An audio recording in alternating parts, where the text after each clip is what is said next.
the difference the year has made with me being able to be very reflective in the challenges, the trauma, the scares, the stressful moments, the moments that we thought were stressful, but really compared to everything else, were just like nothing. It was ice cream and cake.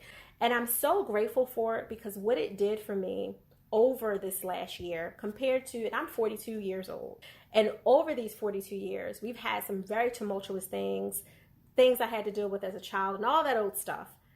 And this year has been the year that grew me up the most. Welcome back to the Balance Boldly podcast for ambitious women in business and a few brave men. I am Naketa Thigpen, your host and balance and relationship advisor, partnering with you to change the narrative to amplify intimacy within your relationships so you can have the freedom, flexibility, and confidence to thrive in work life and love. My personal mission for this and every episode of the Balance Boldly podcast is to serve you with the tools you need for moving beyond just barely surviving the burnout of work life, over the narrow hills of imposter syndrome, and through the barriers preventing you from being and doing greater. Thank you for being here. We are still in Selfish September, season 16.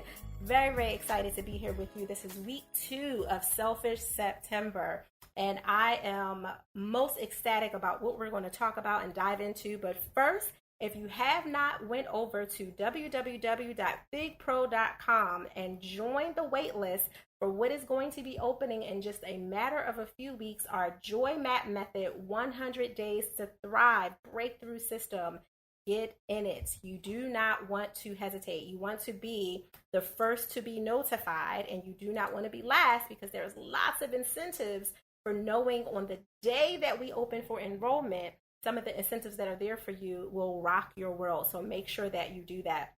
For those of you who are unfamiliar with the Joy Map Method, the breakthrough system is really for entrepreneurs and entrepreneurial leaders that are just moving through life feeling half empty. We know that it's time for you to do something greater. You want to give in a deeper way, but you also want to make sure that your life is balanced and fulfilled across the board. So we're not just talking about regular old work-life balance. We are talking about work life and love. We want to reignite those fires. We want to get those fires started if they're the burners are dead, whatever's going on with that. We want to navigate the labyrinth of private expectations that are hindering your business and career growth. We are doing all of that with step-by-step blueprints for filling the gaps in your business, your leadership, and altruistic contributions to society, if that's your thing. We are making sure that we cover it to get you right so you can thrive and vibe higher at the level that you're supposed to. So make sure you go to www.thigpro.com and join the waitlist today, because we will be dropping to the community first. You can expect some great things over that 100 days, 8 weeks of e-accountability touch points, micro training, 12 weeks of micro courses released in a private portal, and we will have a community that is not on Facebook. Let me highlight that. I am so okay with the great Facebook groups that are out there, but I am not okay with putting another one there. So that will not be where my people play, just so you know. And you'll learn more about that once everything gets a little bit closer and we open for enrollment in just a few short weeks. So make sure you stay tuned for that. And getting into season 16 and all of the incredibleness that is here. If you are unfamiliar with Selfish September, I implore you to go back and listen to last week's. We do Selfish September just about every year. I think we skipped a year or two in between, but was shifting from the Balance Beam version of the podcast to Balance Boldly as we've, literally gotten more bold in what we talk about and what we cover here on the show. Because I'm excited to evolve with you, to grow and to change and bring you along in that process. And today, I really wanted to talk about what a difference a year has made. I mean, if you're listening to this on the day of drop, it is September 11th, 2019. And it's been an incredibly interesting year. That's the best way that I can say that. This year has been everything that it's needed to be thus far. We've ramped up so many ways from a business perspective, us personally here at Big Pro Balance and Relationship Management Institute and the very small, intimate team that we have. And then on a personal note, it has been an incredibly interesting year of surrendering. and trusting. And although I've gone through ebb and flow, which I'm sure you have as well, of surrendering and trusting and all that that might show up and look like in your world, I don't know that I've ever had a year that's required. And when I say year, I'm going from September to September, because September 1 is the start of new year for me. That's just from a spiritual place and fiscal space and everything else, right? Like it's September 1 is my year more so than January. And from year to year, this has been a crazy roller coaster. It has been, as my sister Vivian Green would say, an emotional roller coaster on so many levels.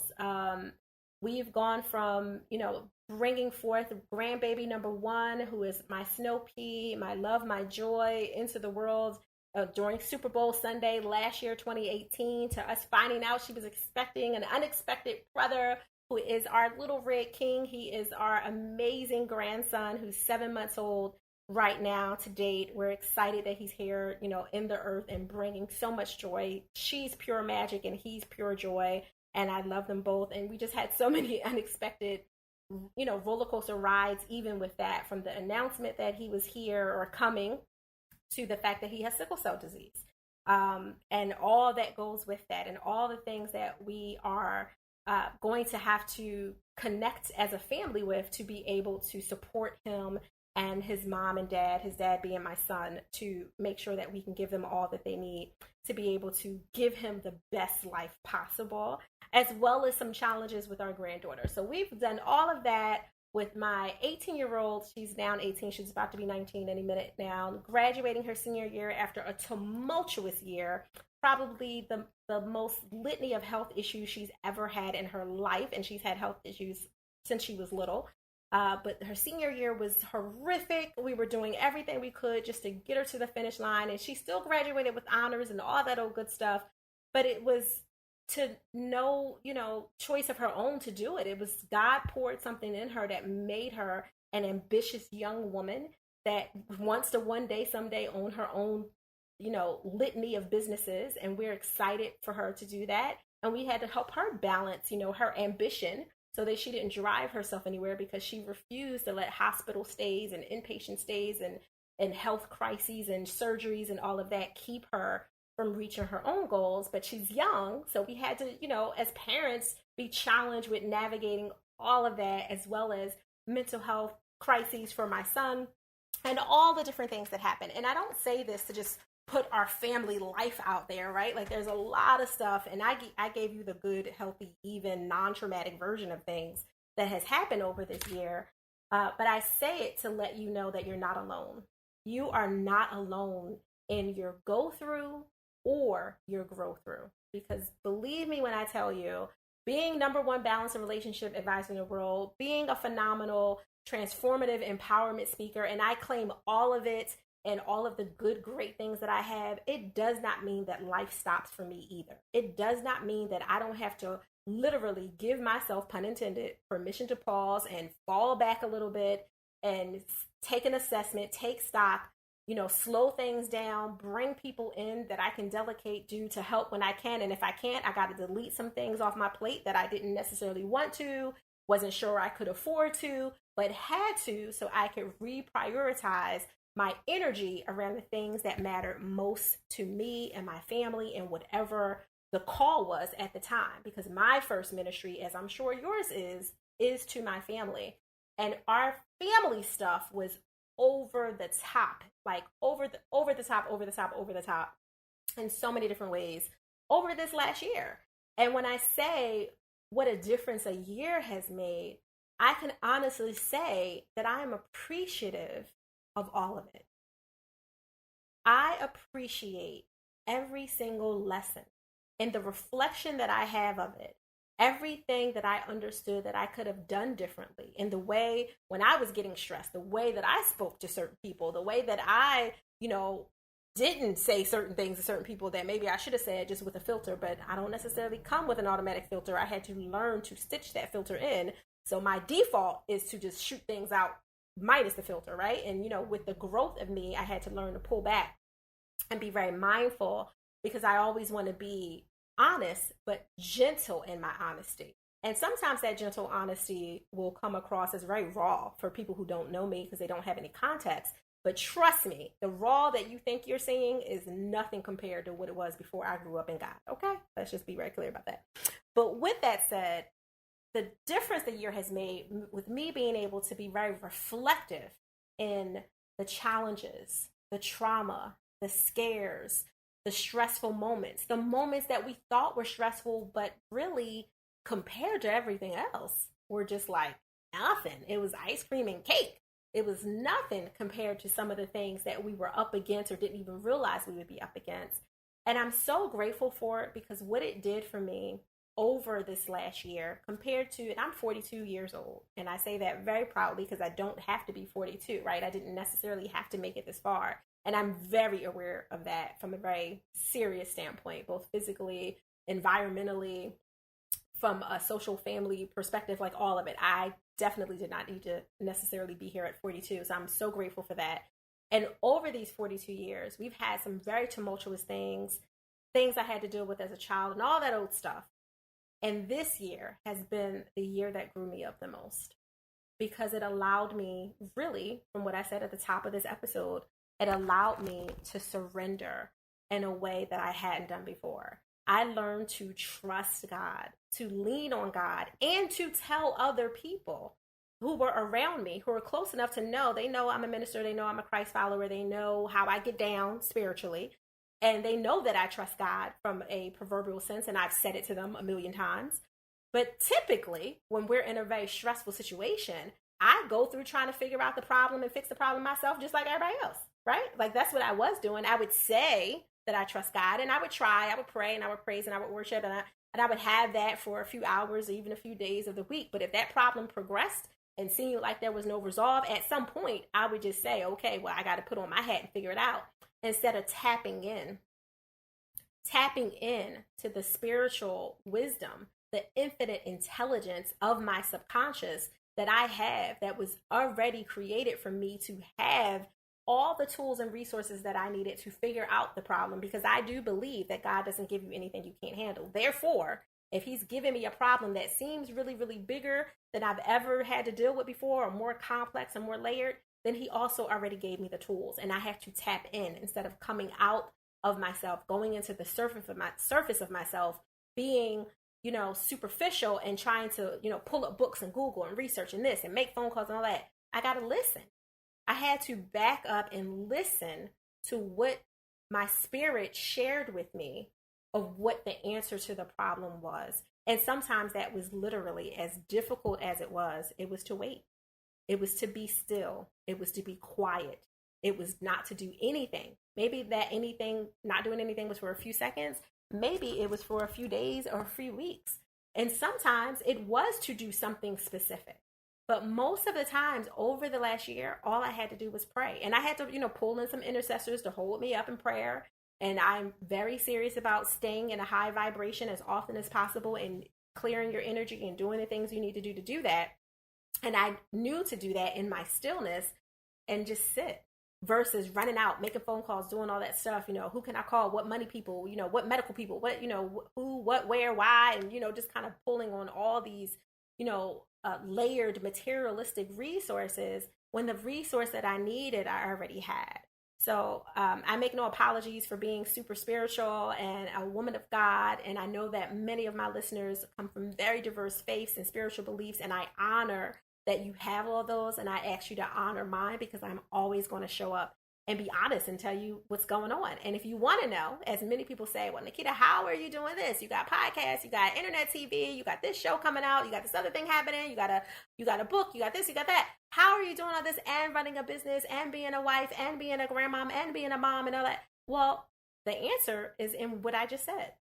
I trust God, and I am trusting him to lead me. And yes, I have personified him as male, and I realize there is no male female for God. It is just the personification that I'm comfortable with.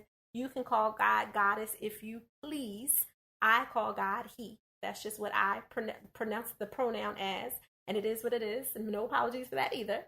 But with that said, I trust him. I trust him with everything. I trust him with my husband. I trust him with my kids, my grandbabies, my health, my mind, and my money. I trust him with all of it. And this year, the difference that this year has made was for me to release any authority that I thought I had over controlling all that was going wrong and trying to correct it. Now, that doesn't mean you can't put preventative steps in place and use the wisdom that God has given you to do things better. If he tell you to go get this certification or go to this school or go to this coach or bring this person in, he's giving you the resources and people, person, places, and things. You know, angels come in all different forms. So pay attention to what is being given to you. But outside of that, you trying to just kind of sit and think it up yourself is not necessarily always the way. And for this year specifically, it was the most grown-up year that I've had to really lean into all that I've ever taught and all that I've ever said. And I'm so grateful that I did it. So I hope that your takeaway from this is to trust, to surrender. And I mean surrender.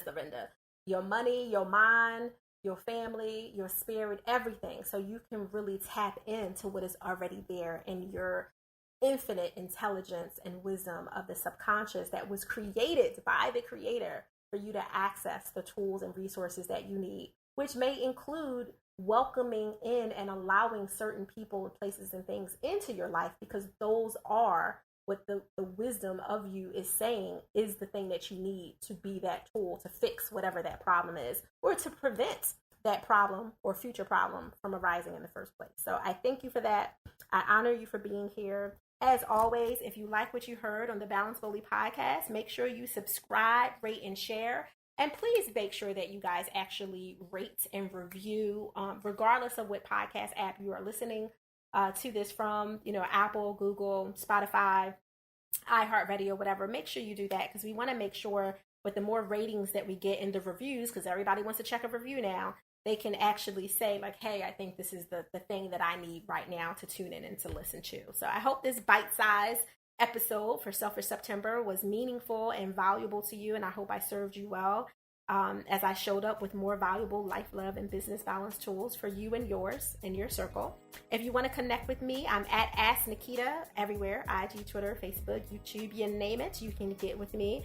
But I welcome you to make sure that you come over to thigpro.com and you join the waitlist for the Joy Map Method. Check it out. There's some information there. We are opening in the next few weeks for enrollment, and enrollment will be a very short period. So make sure that you do that. We have some exciting things for the early adopters that come in for this new revised, revitalized, recharged version of the Joy Map Method. And I'm really excited to play with you there. Again, if you have any questions, you can always reach out at Ask Naketa, and you can email me at AskNaketa at thigpro.com. Shouldn't have put that other at there, but that's okay. You know what the email is, AskNaketa at thigpro.com. So for now, just go, create your balance and create your joy, but remember to do it boldly. Thank you for listening.